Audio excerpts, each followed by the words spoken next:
Bonsoir à toutes, bonsoir à tous. Merci d'être ici ce soir avec nous pour assister à cette conférence. Je m'appelle Franck Guillory et je travaille pour McCann, McCann World Group en France, et je suis chargé de vous présenter nos deux intervenants ce soir. Donc sur votre gauche, Bruno Talent, CEO et président de McCann World Group en France, et sur votre droite, Éric Bertin, directeur général adjoint en charge de la stratégie, qui est également sémioticien et qui, à ce titre, est enseignant, notamment à Sciences Po Paris.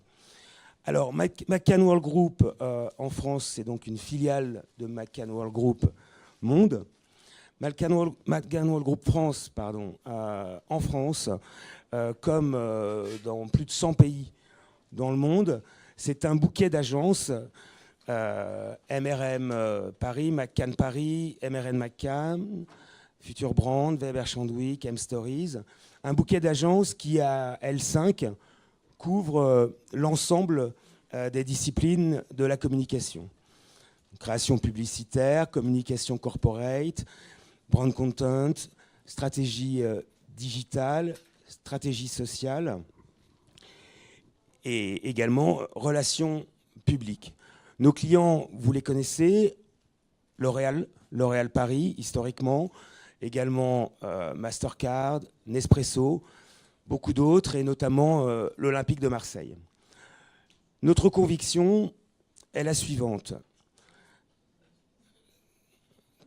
Quand les crises rôdent, quand le monde confronté à des transformations sans précédent, transition énergétique, révolution technologique, qui pourrait conduire elle-même à des soubresauts géopolitiques dont on peine encore à imaginer l'ampleur. Quand, à ce moment-là, il y a une demande de sens, le monde est en quête de sens, les gens, les individus remettent en cause les systèmes d'information, la parole officielle, et créent leur propre système d'information. Alors, dans un tel contexte, il est essentiel de dire la vérité, et cette vérité, il faut la dire comme elle n'a jamais été dite. C'est précisément ce que nous faisons pour nos clients. Nous plongeons au cœur de la réalité, nous allons inspecter leur ADN afin d'identifier le bon message qui leur permette de remplir le rôle qui est désormais incontournable pour une marque et pour une entreprise, à savoir de donner du sens, pas seulement de délivrer des produits et des services à leurs clients, mais également d'être porteurs de sens. L'objet de la conférence ce soir, le titre, le modèle américain de management, un vecteur d'influence. Je laisse la parole à Éric et Bruno. Merci Franck. Merci beaucoup. Merci de nous accueillir. Donc, on va commencer. Je vais faire un petit mot d'introduction et effectivement placer la domination américaine à partir du choc, donc de la fin de la Deuxième Guerre mondiale, où à cette époque-là, et depuis cette époque-là, on peut considérer qu'elle est incontestable. Elle a même valu au XXe siècle d'être appelée le siècle américain. On a parlé d'empire américain dans ces grandes époques. L'Amérique reconnue comme première source de capitaux au monde, reconnue comme le producteur des produits manufacturés les plus sophistiqués dans le monde, à l'origine des principales avancées technologiques. Et c'est une domination, effectivement, qui s'étend sur cette époque-là, au lendemain de la Deuxième Guerre, qui s'étend sur l'ensemble des domaines, qu'ils soient financiers, qu'ils soient culturels, qu'ils soient idéologiques, qu'ils soient sociétaux, et qui s'étend évidemment dans le monde de l'entreprise. Alors c'est vrai qu'aujourd'hui, par rapport à cette période, certains questionnent, évoquent même la fin de cette hégémonie américaine. Alors ce qu'on peut dire aujourd'hui, c'est qu'une chose qui est certaine, c'est que le monde a effectivement changé, il est devenu plus complexe, il est devenu plus pluriel, il est devenu une certaine forme, un certain sens de multipolaire. Et en tout cas, l'écart qui pouvait exister dans ces années-là entre les USA, les États-Unis et les grandes régions du monde, c'est pour le moins réduit, et l'avantage qui pouvait apparaître comme étant particulièrement clair à cette époque-là n'est plus aussi clair qu'aujourd'hui. Néanmoins, on peut dire que la persistance de la domination américaine dans le monde de l'entreprise, elle demeure réelle. Et d'où, nous, représentants ou acteurs de l'entreprise de caractère privé, d'où notre intérêt pour ce sujet, je dirais un peu en parallèle à nos activités beaucoup plus futiles ou amusantes ou plaisantes, qui sont effectivement d'essayer de divertir les gens par des publicités ou des actions de communication sympathiques et drôles. Et donc, c'est un peu sous cet angle-là qu'on est rentré dans le sujet. En essayant effectivement de le regarder à travers notre expérience propre, nous, de cadres dirigeants et d'acteurs d'une entreprise américaine, d'un groupe créé en 1912 aux États-Unis, qui est devenu mondial à partir des années 20 et qui finalement aujourd'hui même peut revendiquer présence ou en tout cas un statut d'entreprise globale. Et effectivement, nous, pourquoi on s'est intéressé à ce sujet avec Eric, et beaucoup Eric également, parce qu'on est en permanence dans notre quotidien confronté à cette tension permanente entre l'influence américaine, que ce soit d'ailleurs sur notre mode de management, et c'est plutôt sous cet angle-là qu'on va passer ces moments ensemble, mais aussi sous la façon de travailler pour les marques. Et donc cette tension entre l'influence américaine et puis les nécessaires prises en compte des caractéristiques locales ou régionales avec lesquelles il faut composer. Donc ce qu'on a fait, on va voir un petit peu ce sujet, on va traiter ce sujet sous l'angle de la réflexion, mais également sous l'angle aussi du partage de témoignages, d'expériences un peu plus empiriques, un peu plus pragmatiques, issues de notre quotidien et de nos pratiques régulières.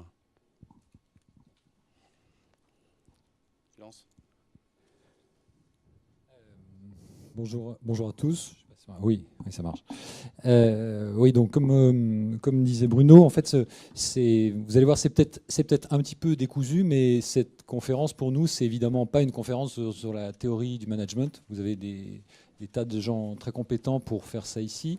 Néanmoins, on a quand même utilisé quelques éléments de cadrage qui sont pas forcément que liés au management, mais aux problématiques culturelles, pour interpréter l'évolution de ce modèle d'influence. Et avec en grosso modo deux grandes parties qui vont de la domination explicite jusqu'à l'influence à travers différentes formes.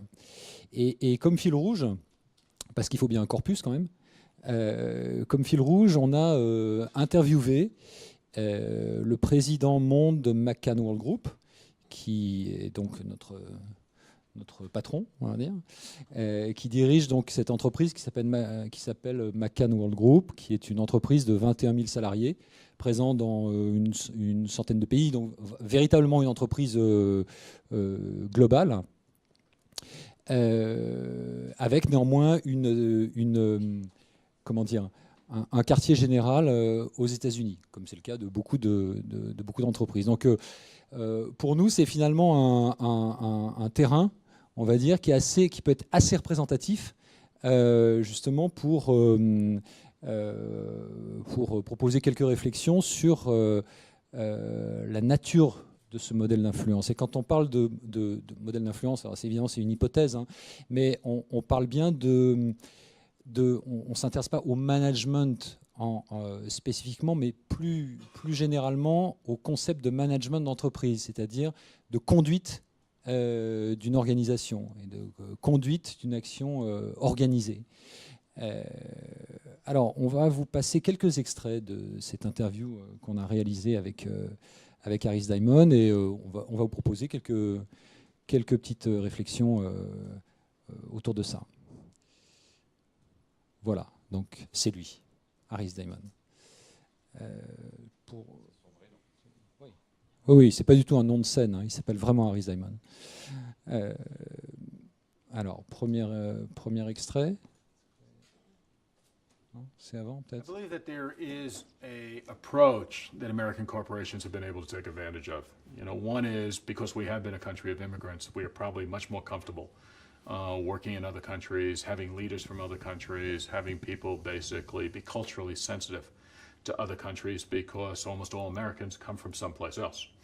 So at the end of the day, our openness has always helped us and has allowed us to be much more receptive and understanding of other countries. I think the other area that we have basically been able to take advantage of as Americans is thematic approach to how we think of the world, which comes from really our history, which is "Go west, young man" was a famous saying when people were looking for opportunity. And it obviously meant go from the East Coast to the West Coast and find your fortune. So Americans are comfortable also in basically moving and basically going to other countries, other regions of the world, building businesses. I think if the key question is entrepreneurism, willingness to take risk, and willingness to find new markets, that is going to become what will make people successful in the future. And I think that is no longer held only by Americans.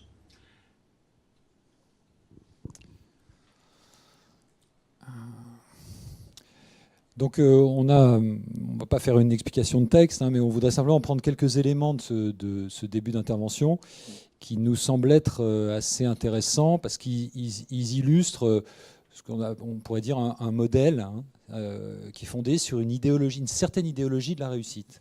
Alors je reviens à ce fameux, ce sorte de proverbe en fait, hein, Go West, young man, Go West.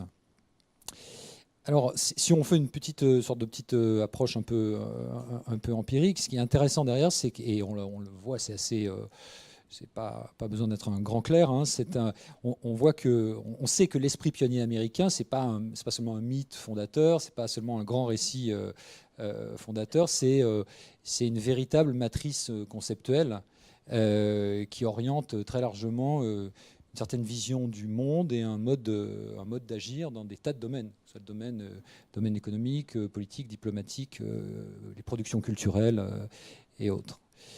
Donc, ce qui est dans cette phrase qu'il cite, il y a vraiment cette idée que cet esprit pionnier qui est fondé vraiment sur un impératif de progression continue et de volontarisme, il est à l'œuvre dans le modèle américain de la conduite des entreprises. Et dans cette vision-là, le mouvement et le progrès, aux deux sens du terme, sont vraiment intimement liés. Donc on voit à quel point ce mythe de la culture de pionnier est extrêmement importante, puisqu'il y a dans cet univers mental, il n'y a pas d'obstacle infranchissable, il n'y a que des opportunités. Hein, et on le sait tous, opportunité est un terme de la langue américaine du management qui s'est diffusé à des tas de domaines différents. Donc cette espèce de volontarisme téléologique, vraiment orienté vers une finalité, et qui place tout le reste sous la dépendance de cette finalité, se manifeste très souvent par des tas de formules qui parsèment le lexique du management d'entreprise, des formules qui ont souvent une valeur un peu incantatoire. Vous en connaissez certainement. Il y en a une qui est très intéressante, c'est « Failure is not an option ». Je dois l'avoir quelque part. Voilà. Donc « Failure is not an option ». Et fait partie de ces mots d'ordre de la culture américaine, cette culture pionnière, mais qui à la base fait partie du grand récit national de la NASA, mais qui en fait a été ensuite importé dans les entreprises comme une espèce d'impératif de retourner chaque obstacle en réussite potentielle. Il y a aussi un aspect qui illustre assez bien cette situation-là, c'est que les collaborateurs des grandes entreprises américaines, type Procter & Gamble, par exemple, voient leur mode de pensée et d'action complètement gouverné par ce qu'on appelle le problem solving. C'est un petit peu, ça relève du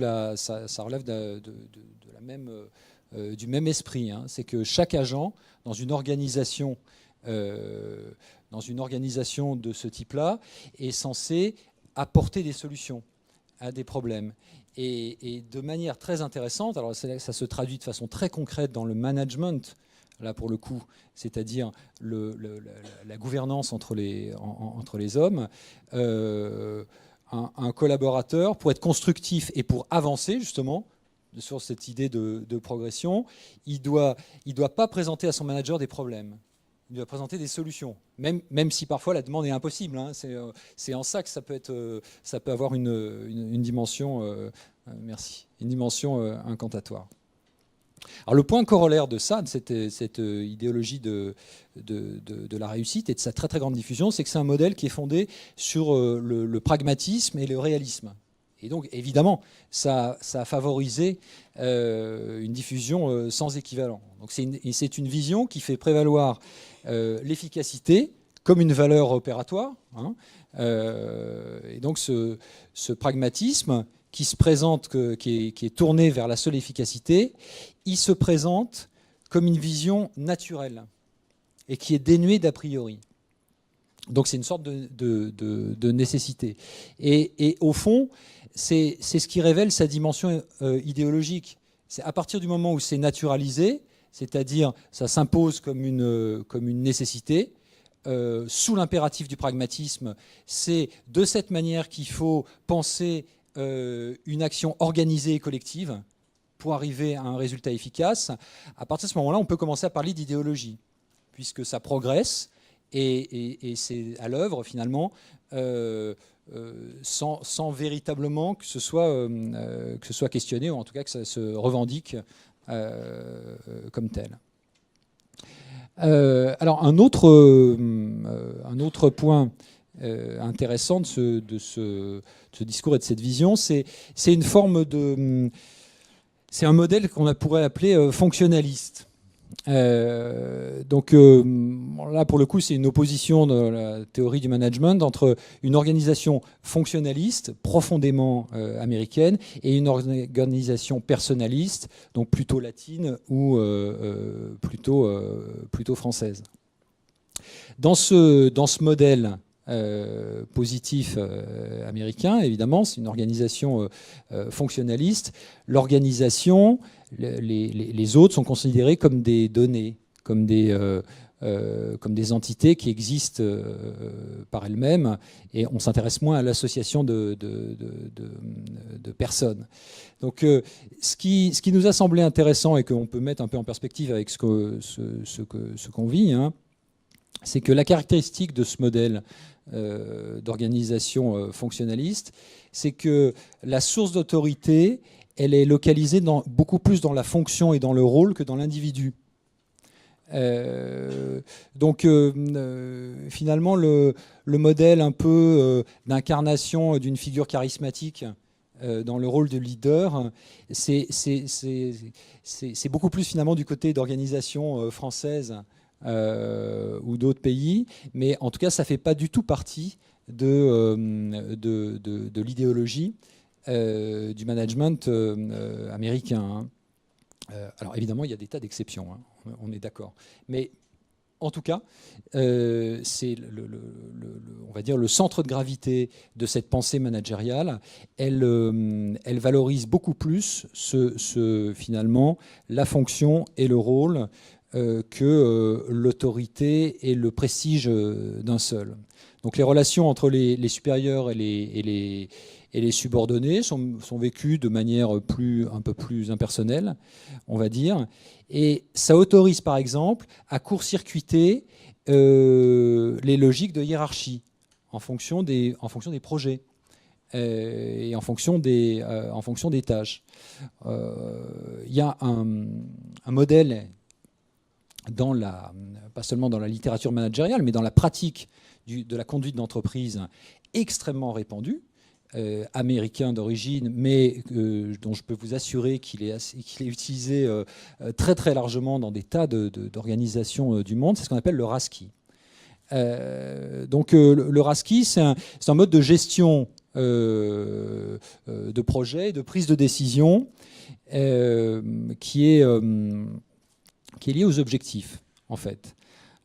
Donc on voit qu'il y a plusieurs rôles, 5 rôles dans un projet. Donc la personne qui est responsable, du projet, la personne qui est accountable, c'est-à-dire qui devra rendre des comptes sur ce projet, la personne qui est support, donc qui devra fournir un effort de production, qui sera mobilisé pour certaines tâches en fournissant un effort de production, qui peut être intellectuel ou autre, la personne qui sera consultée, donc qui apportera une expertise sur ce projet, et la personne qui sera informée. Donc, dans ce système-là, le rôle opérationnel prévaut sur le rôle hiérarchique. Et donc, chaque participant est amené à jouer un rôle qui ne reflète pas nécessairement sa position hiérarchique. Donc ça illustre vraiment de manière très concrète cette vision de l'entreprise où finalement, cette espèce d'optimisme tourné vers une action efficace s'incarne dans un mode organisationnel où des gens peuvent être amenés à jouer des rôles plus importants ou moins importants que leur position hiérarchique. Alors, je vais un petit peu avancer maintenant, parce qu'on pourrait citer d'autres exemples, mais ce modèle très pragmatique américain, il a exercé, et il exerce encore une fascination très grande sur les entreprises et sur les organisations françaises et d'autres pays. Néanmoins, au cours de son évolution, il y a un autre aspect qui nous a semblé très intéressant dans cette influence qui perdure. C'est, et on a appelé ça finalement un instrument du soft power américain, c'est l'autorité sur la langue. L'autorité sur la langue et sur la pensée du management. Alors, je sais que ça n'est pas l'apanage du champ managérial et d'entreprise, mais néanmoins, dans le champ de la conduite d'entreprise, ça a des effets extrêmement importants. Donc tout d'abord, évidemment, le champ académique du management, il reste encore dominé par des grandes références américaines, que ce soit des écoles, des publications, des classements, des enseignants. Donc il y a évidemment une école américaine qui a dominé la réflexion et l'enseignement, qui reste encore très importante, même si on le voit dans les classements. Ce ne sont pas toujours les établissements américains qui dominent. Je reviendrai sur cet aspect-là. Mais il y a un aspect qui est assez important, c'est que la pensée originale du management, elle est née dans les universités américaines et en particulier à Harvard. Harvard, en fait, a initié, a développé le modèle de l'analyse stratégique. Et ce modèle de l'analyse stratégique, il fait de l'analyse concurrentielle le premier concept, un des concepts un peu natifs de la stratégie d'entreprise. Et ce qui est très intéressant, c'est que ce point de référence-là, ça installe durablement un mode de pensée qui est fondé sur des rapports de rivalité et d'affrontement entre des acteurs qui sont transformés en adversaires. Et finalement, alors, on sait pourquoi, hein, bien sûr, parce que cette théorisation de l'action stratégique en entreprise, elle s'est fondée sur une importation assez peu adaptée de concepts issus de la stratégie militaire et guerrière.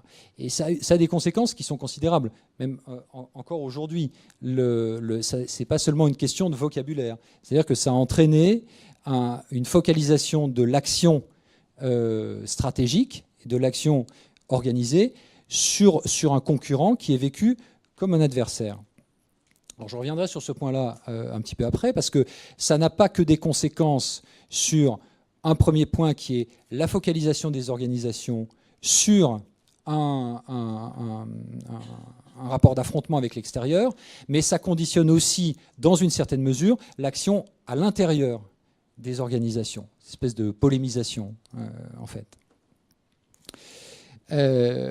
Alors, je reviens sur les classements. Évidemment, l'influence américaine est très forte dans les dans les classements. De grandes universités américaines dominent toujours la scène, font office de référence. Mais derrière les noms, il y a c'est pas seulement qu'ils ont les premières places, c'est qu'il y a une politique de recrutement des étudiants et des enseignants qui est là aussi férocement concurrentielle. C'est-à-dire que cette vision de l'action d'un jeu stratégique finalement qui est extrêmement polémisé et polarisé sur l'adversaire influence évidemment le champ académique. Alors, plus que les classements, il semblerait que l'influence, elle se lise aussi dans l'imposition des standards US au système de l'enseignement supérieur, donc dans tout ce qui relève de la business administration. Et on voit certains indices, mais ce sont des indices que évidemment vous connaissez tous, qui témoignent un peu de cette influence linguistique, donc culturelle, à travers notamment la masterisation du système d'études supérieures. Et puis, par extension, cette espèce d'idéologie concurrentielle, elle imprègne aussi l'évolution de l'enseignement supérieur, dominé notamment par une logique de demande, avec l'enseignement à la carte, l'évaluation, une très grande place accordée à l'évaluation des enseignements par les étudiants. Alors, faut que j'avance. Ouais. Voilà, un point, une petite, un petit point là sur la langue, qui reste un instrument privilégié de ce qu'on a appelé une sorte de crypto-influence du modèle américain. Ce qui est important, c'est que là aussi, c'est un instrument de domination, cette langue du management, qui est d'autant plus importante qu'elle est naturalisée. Et évidemment, on sait que la langue, c'est pas seulement un vocabulaire. La langue, elle donne forme à des concepts qui sont ces concepts du management américain. Et par ce vocabulaire, donc, elle diffuse une vision de l'action organisée en entreprise. Donc, c'est là qu'on revient un petit peu à Harvard. La langue anglaise, elle a diffusé une conception très guerrière, très polémologique de l'action stratégique et de la pensée stratégique en entreprise à travers ce lexique guerrier qui constituait une sorte d'importation du concept de stratégie. Donc, avec une idée finalement basée sur un schéma assez simple, c'est la présence d'objectifs à atteindre qui nécessitent des choix pour lesquels il faut mobiliser des ressources, et ça au détriment de forces concurrentielles. Donc, on a tout un lexique guerrier qui s'est imposé, qui impose une vision conquérante de l'action en entreprise, une vision conquérante qui est organisée et planifiée en vue d'un objectif à atteindre. Et c'est là que l'action à l'extérieur rejoint l'action à l'intérieur. C'est les mêmes concepts qui sont utilisés. Donc on parle en permanence de briefing, de target, de campagne, d'action plan, weapons, strategy, objectives, opportunities, threats. Donc toutes ces séquences, en fait, elles mettent elles mettent au cœur de la stratégie d'entreprise une pensée planificatrice. Cette pensée planificatrice, elle a pour but de limiter l'incertitude. C'est là qu'il y a une analogie avec la pensée stratégique militaire. Donc il y a eu une importation un peu littérale.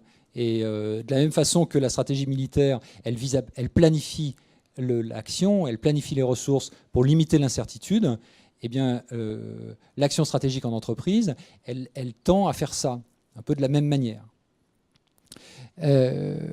Alors, il y a un concept un concept opérationnel de management d'entreprise qui reflète cette évolution, c'est le concept de process, qui est un exemple pour nous qui est assez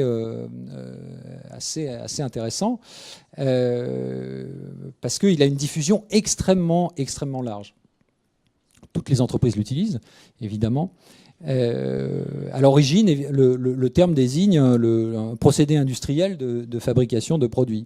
Et très vite, il s'est étendu dans le langage du management à l'ensemble des étapes qui permettent d'aboutir à un certain résultat. Et donc, à travers le concept de process, la langue américaine a diffusé une sorte de modèle d'action collective rationalisée. Donc, à nouveau, c'est une vision qui dépersonnalise l'action et qui l'objective au service du collectif. Alors, on pourrait multiplier l'inventaire des termes anglais managériaux.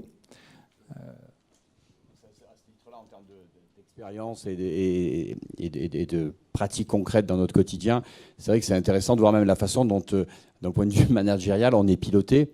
C'est-à-dire que l'ensemble des outils de mesure de la performance de nos organisations et de nos business sont mesurés et selon des outils très processés, mais qui ont des noms, la terminologie américaine, et qui sont les mêmes dans l'ensemble des pays du monde, et qui servent à évaluer, à piloter, à gouverner, je dirais, l'ensemble des pays. Donc on parle, d'un point de vue plus opérationnel, d'initial plan, donc c'est un business plan que vous faites en amont, de final plan, c'est le business plan qui a été revisité un mois après. Puis après, on parle de profit plan, c'est l'évolution du suivi des profits. Et on peut multiplier je dirais presque à l'infini ces termes, qui sont des termes qui finalement processent les modes de travail des différents pays au sein d'un groupe, et qui permettent de suivre et de gouverner et d'évaluer la performance de chacun d'entre nous.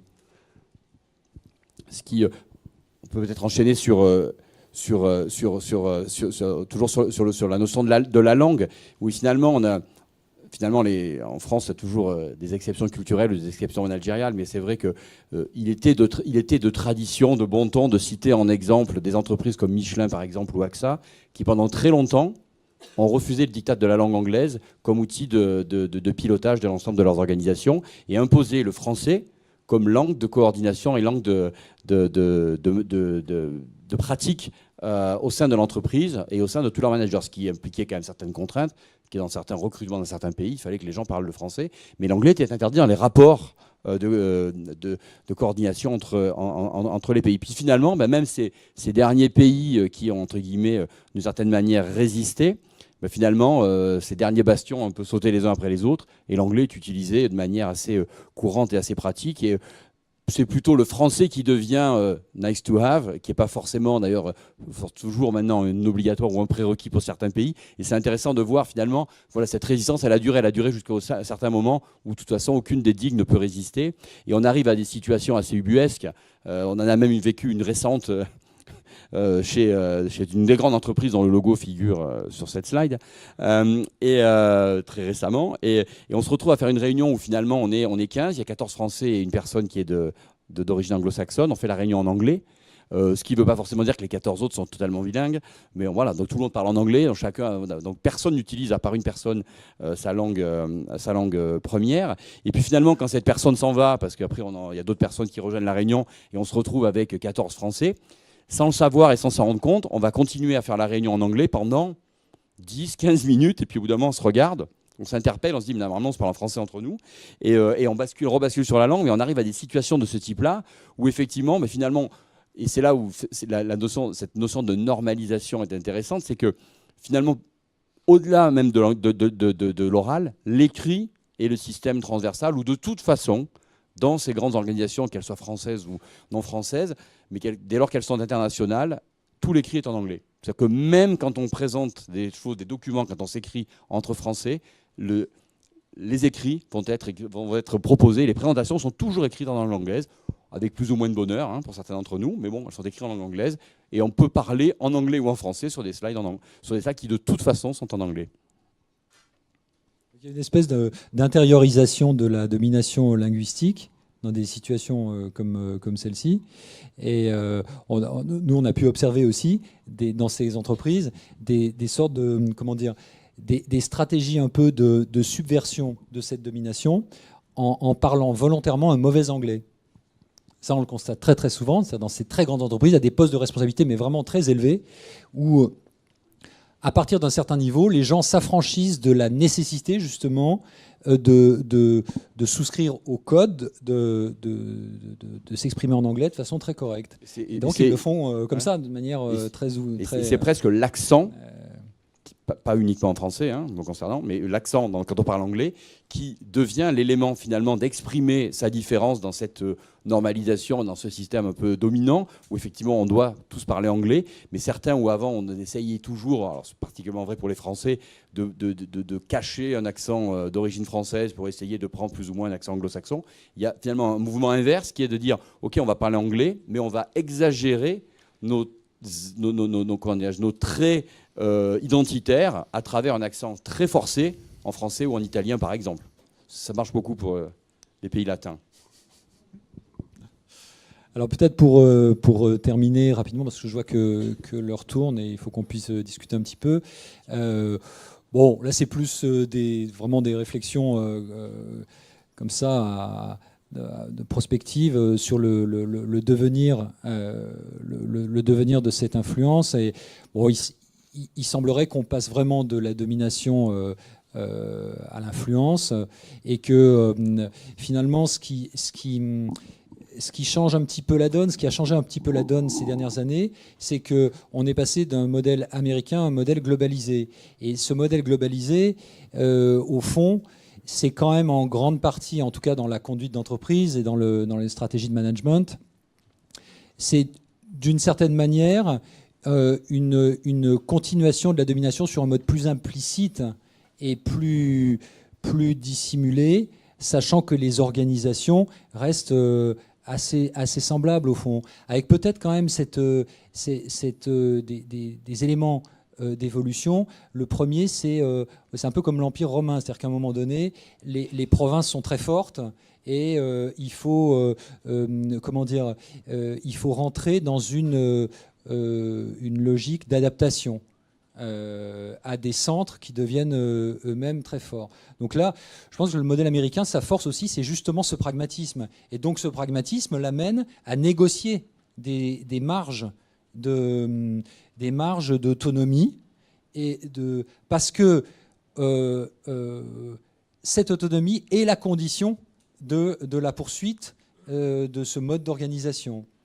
Et ça, on le voit beaucoup dans les modèles les clients avec lesquels on travaille, et nous, dans notre entreprise, on voit bien cette nécessité de prendre en compte les réalités locales. Alors, on a le deuxième extrait de Harris. I have 21,000 employees throughout the world, and they come from lots of different countries and lots of different regions. I like to think that when we come together and work on behalf of our clients, we work as one organization. But the reality is we also work with different backgrounds. We view information differently. We think about things slightly differently. We're all proud of our heritages. We all want to see different things, but pretty much the same things for our families, which is the opportunities. But we also have to respect and understand that different countries are at different places with respect to appreciating different values. And so as a global organization, what you want to make sure is you recognize the differences, you celebrate the differences, and you also make sure that the differences are understood such that you can achieve whatever purpose the corporation has.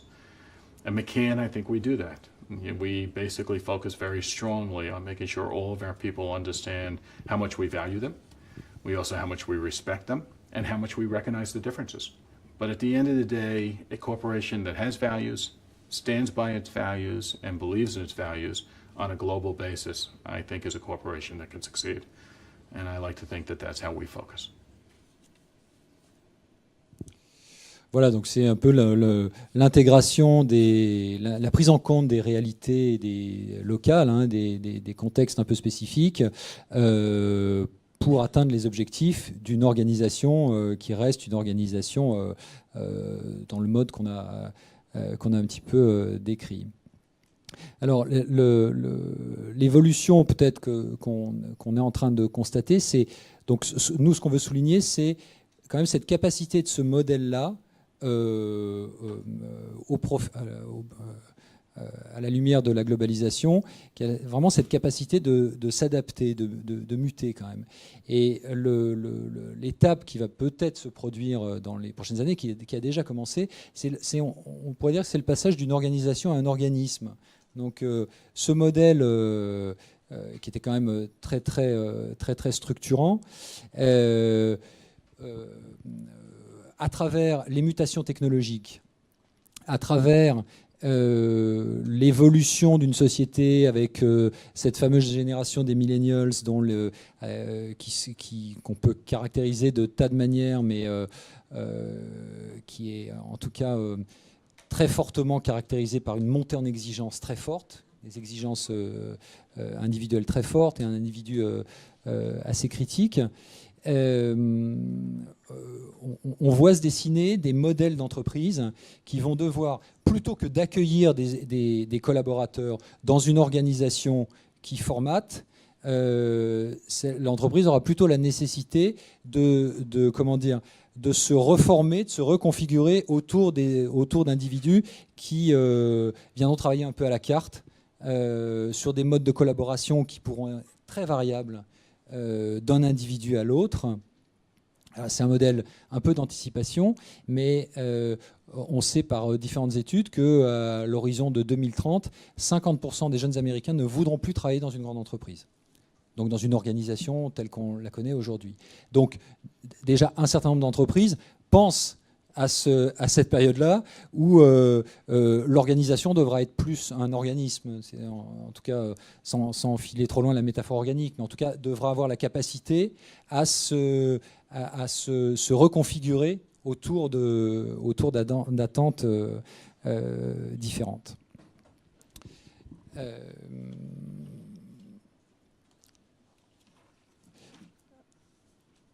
Alors, bon, là, c'est un scénario vraiment très prospectif, mais en réfléchissant à ça, on se disait, au fond, quels sont les facteurs de remise en cause de cette influence ? Est-ce qu'il va vraiment y avoir un nouveau modèle ?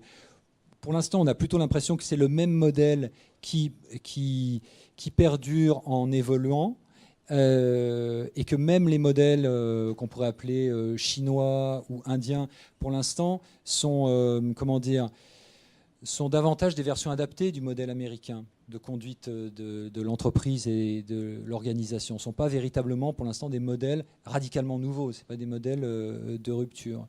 Et donc, il faut peut-être, de la même manière que ce modèle américain de conduite de l'entreprise, il est né d'une rupture géopolitique majeure après le second conflit mondial. Est-ce qu'il faudrait un nouveau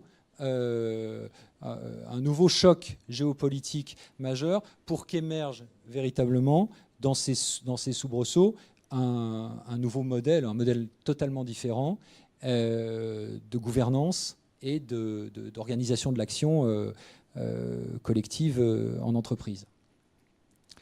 Alors, on passe le dernier. Juste avant de conclure, on va laisser le mot de la fin à Harris, qui nous a enregistré un message adapté à la situation et à l'endroit où on se trouve.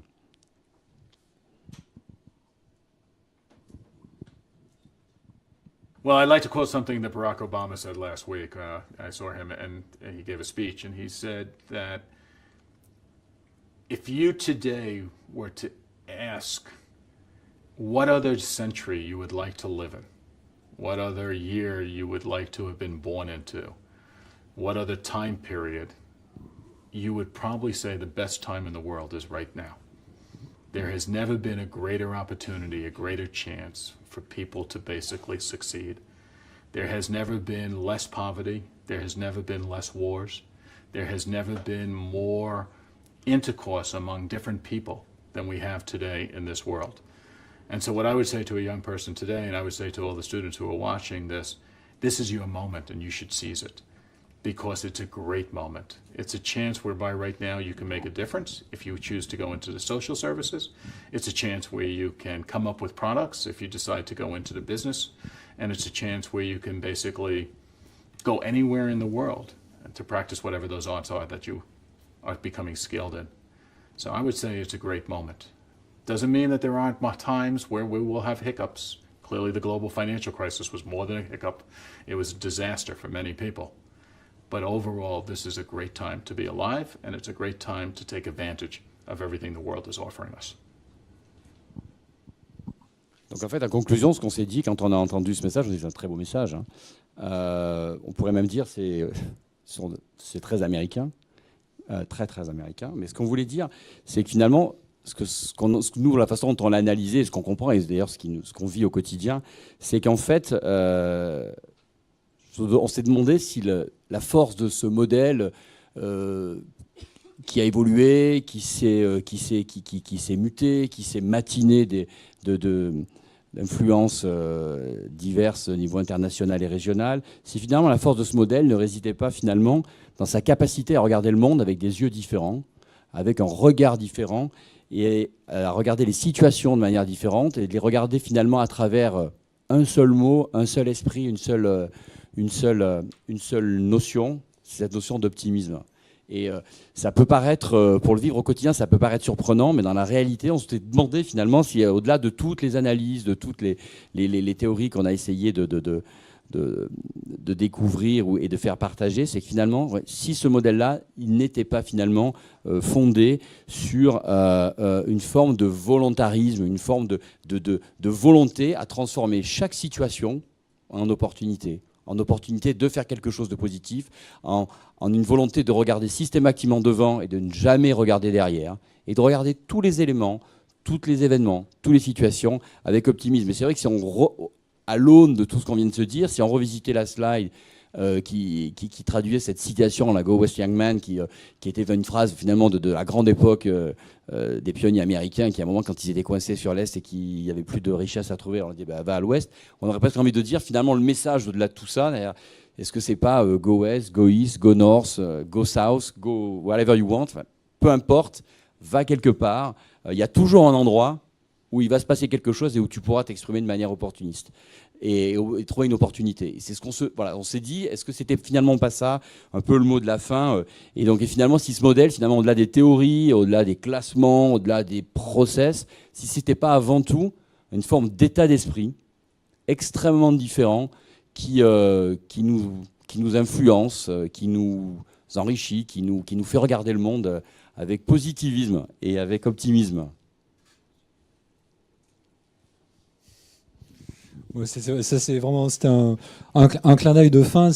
On se disait, ce qui est intéressant aussi, c'est finalement même la production d'une vision critique de cette société-là, hein, même quand il y a une vision critique et pessimiste, organisée dans une série qui s'appelle Black Mirror, et ben c'est les États-Unis qui proposent cette vision critique des technopouvoirs, des médias sociaux. Et ça ne les empêche pas par ailleurs de faire muter leur modèle pour qu'ils continuent à exister, quoi. Voilà ce qu'on voulait vous dire. On est disposé.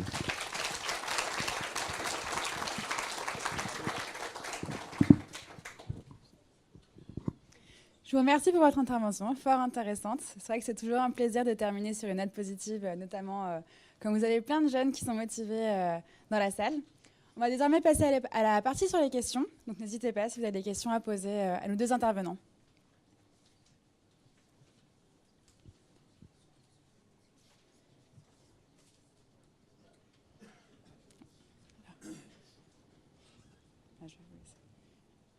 Le micro arrive par derrière, un instant.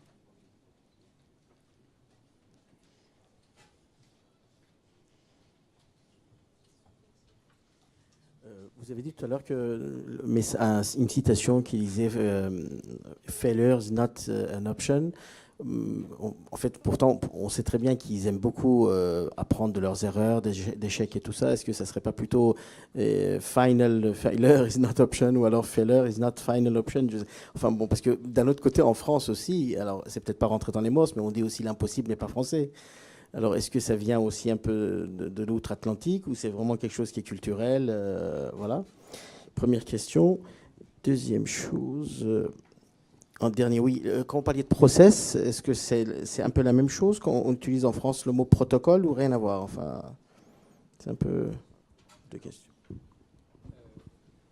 Oui, vous avez raison. C'est vrai qu'en français, on dit impossible n'est pas français. Mais la différence, je crois, c'est qu'on n'utilise jamais ça dans une organisation. On dit jamais impossible n'est pas français. Alors qu'on utilise continuellement failure is not an option sans même connaître l'origine de cette citation.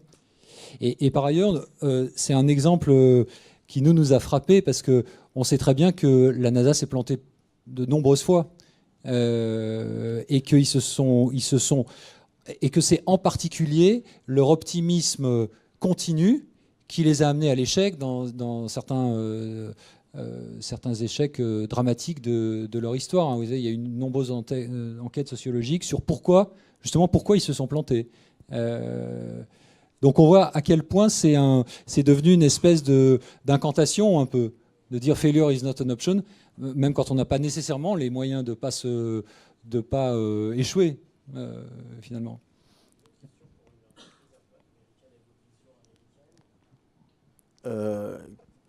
Qu'est-ce qu'on pourrait dire à contrario sur les managements à la française, entre guillemets, enfin les pires, par exemple, à un moment donné, Orange pour ce qui était privé, maintenant un petit peu on parle des hôpitaux pour ce qui est public. Qu'est-ce qui est malade dans certaines modes managériales françaises? C'est pour lui. C'est pour moi. Je ne sais pas s'il y a des choses qui sont malades. Après, je pense qu'il y a aussi, il ne faut pas comparer ce qui est de l'ordre plus de l'entreprise publique et de l'entreprise privée, où voilà, on va trouver des différences, on va exagérer les différences. On en parlait tout à l'heure, ce matin en descendant dans le train, et je pense que le premier élément, je pense qu'il y a un élément, même s'il y a plus de similarités dans les modes de fonctionnement français et américains qu'on peut l'imaginer. Par exemple, il y en a beaucoup plus que si on devait se comparer au mode japonais ou allemand, qui sont beaucoup plus basés sur du consensus et des grandes discussions pendant très longtemps pour arriver à finalement un consensus et après mettre en œuvre. Je pense qu'un élément de différence quand même entre les deux pays ou les deux systèmes, il y a quand même un élément de discipline. Je pense qu'elle est assez fondamentale. Je pense qu'il y a à un moment probablement ce que disait Eric en début, c'est qu'il y a quand même d'un côté américain une valorisation quand même et un sens du groupe et du collectif qui est probablement très supérieur à ce qu'on peut avoir chez nous, où finalement, au nom du respect de l'individu et de la liberté individuelle et de la liberté de penser et de toutes ces choses-là qui sont formidables et qui font partie de notre héritage et de notre culture, finalement, on a parfois du mal à mettre toutes ces énergies ensemble au service d'un objectif commun. Là où tu es dans une culture nord-américaine, on a quand même beaucoup plus, tout en ayant un sens du travail collaboratif, mais au nom d'une équipe et d'un objectif commun. Donc je pense qu'il y a un gros élément de différence là-dedans. Alors je pense qu'est-ce qu'on pourrait changer? Je pense que effectivement tout ce qui est mode de travail collaboratif et tout, chez nous on peut beaucoup progresser. Alors nous on est même chez nous, c'est pas parce qu'on est une entreprise américaine qu'on est modèle et qu'on travaille. D'ailleurs on n'est pas tous américains, on est plutôt majoritairement de plein de pays du monde. Je crois que dans le groupe on doit être 28 nationalités différentes à Paris, mais majoritairement pas du tout américaines. Donc c'est aussi difficile, mais je pense qu'on a une marge de progression majeure en France dans le travail en commun, la discipline, la rigueur et la mise en une sorte de mise en commun d'intérêt général et de ne pas rediscuter en chemin, en cours de process, toutes les choses qui ont été approuvées, quoi. Juste pour revenir sur votre question, la deuxième question, oui, protocole n'est pas du tout une notion qu'on utilise dans le monde de l'entreprise. On l'utilise vraiment plutôt dans le champ académique, scientifique. le process, c'est vraiment le... Ça a tenu un nom commun français. C'est-à-dire que on parle de process à longueur de journée, pour un pays qui est soi-disant pas si processé que ça, mais on utilise le mot process à longueur de journée, et c'est ce truc barbare de Rasky, ça arrive, je dirais pas que ça arrive tous les jours dans le groupe, mais oui, au moins 1 ou 2 fois par semaine, à un moment, dans des réunions, il y a quelqu'un qui dit, là, je pense que pour arriver au bout de ce process, il va falloir faire un Rasky. Quand même. Il y a des situations très drôles où les phrases s'enchaînent avec des termes anglais, et pour quelqu'un de l'extérieur, c'est incompréhensible en fait. Et pourtant, on dit que c'est l'apanage des publicitaires. Pour le moment, on n'a pas employé un mot du jargonnage publicitaire. On n'est que dans le jargonnage managérial américain. Oui, une petite question en fait sur... il y a certaines entreprises américaines qui ont réintroduit la notion de campus, comme Google, etc. Et on voit maintenant des entreprises françaises qui se mettent aussi à dire « tiens, j'ai mon campus ». Donc c'est assez intéressant ce côté, je me recrée un territoire, alors que par définition, je suis une entreprise internationale aux 4 coins du monde. Je voulais juste avoir votre point de vue sur ce côté un peu paradoxal de se recréer un cocon, alors que dans le même temps, on étend son influence un peu dans le monde entier, etc. Et qu'on parle finalement tous le même langage, mais finalement, il y a comme cette bulle qu'on recrée malgré tout chez Google ou chez Apple, etc. Je pense qu'il y a, enfin, juste une petite, toi tu compléteras, mais je crois que chez les méga entreprises type GAFA, il y a une stratégie assez organisée aujourd'hui qui consiste à essayer de se rendre fréquentable et à adopter des pratiques, des projets, des initiatives qui permettent de faire baisser le niveau de pression et de surveillance. Et c'est lié évidemment avec l'augmentation de la puissance de ces organisations. La lecture, j'en avais de ces campus qui fleurissent. C'était plus effectivement dans ce sens-là, et plus aussi une volonté de recréer des espaces de travail collaboratif où le bien-être est plus mis en avant, où quand on parle de campus, on parle plus de partage, on est plus un effet de management des gens qui sont sur ce site-là, et parfois de marketing. Il y a d'autres entreprises, y compris françaises, qui ont créé, multiplient, ont créé des campus. C'est plus moderne. Ça dit apprentissage permanent dans un monde où les choses ne sont pas établies. Il faut continuer à apprendre. On apprend ensemble. On est en mode collaboratif. Je crois que c'est aussi dans ce sens-là que moi je dirais le terme de campus, plus que dans une volonté de recréer des replis, parce que les GAFA recréent ce type de campus. Alors il y a toujours le campus d'origine qui est au headquarter, mais chez Facebook à Paris, chez Google et tout, la façon dont ils ont organisé leur espace est aussi organisée sous forme de campus, vu que justement pour asseoir à la fois leur puissance et leur influence, ils ouvrent leurs espaces. Nous, par exemple, partenaires et à la fois parfois concurrents, les groupes de communication, pour former nos collaborateurs, pour diffuser la bonne parole, pour qu'on soit bien meilleur sur les réseaux sociaux et qu'on fasse des bonnes recommandations à nos clients. Donc, ils ont aussi des formes de campus en dehors des États-Unis.